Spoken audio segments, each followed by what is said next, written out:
brought to you by Silver Pumps and Motors.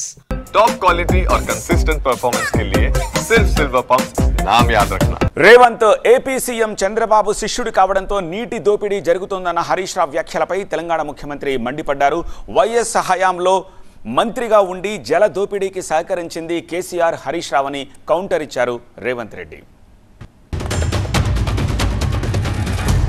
ఇవాళ ఏమైంది? BRS అధికారంలో ఉంటే ఈ పరిస్థితి వచ్చేదా? ఇవాళ బీఆర్ఎస్ అధికారంలో లేకపోవడం వల్ల, ఇవాళ తన శిష్యుడైన రేవంత్ రెడ్డి అధికారంలో ఉండడం వల్ల చంద్రబాబు నాయుడు గారికి నీటి తరలింపు సులువుగా అయిపోయింది. ఆయనకు ఈజీగా తరలించుకుంటుండు, అడిగేటోళ్ళు లేడు. ఇలా పార్లమెంట్లో కూడా బీఆర్ఎస్ లేకుండా పోయింది. పార్లమెంట్లో బీఆర్ఎస్ ఉంటే ఈ పాటికి మా పార్లమెంట్లో దద్దరిల్లింపజేసేవాళ్ళు. ఎందుకంటే బీఆర్ఎస్ అంటేనే తెలంగాణ, తెలంగాణ అంటే బీఆర్ఎస్.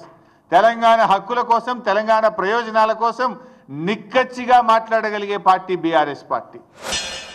ఆనాడు పోతిరెడ్డిపాడు పక్క 4000 క్యూసెక్స్ నుంచి 40,000 క్యూసెక్లకు పెంచింది.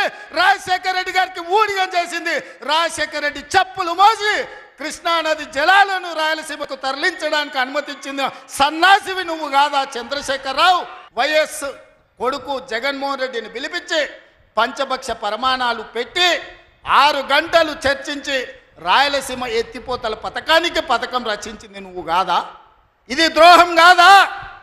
ఆనాడు రాజశేఖర రెడ్డితో కలిసి పోతిరెడ్డిపాడు ద్వారా కృష్ణానది జలాలను సీమకు తరలించకపోతుంటే హారతిచ్చింది నువ్వు కాదా? ఆనాడు మంత్రివర్గంలో నీ మంత్రులు లేరా? హరీష్ రావు గారు ఆ మంత్రివర్గంలో మంత్రి కాదా అని నేను ఇవాళ అడుగుతున్నా.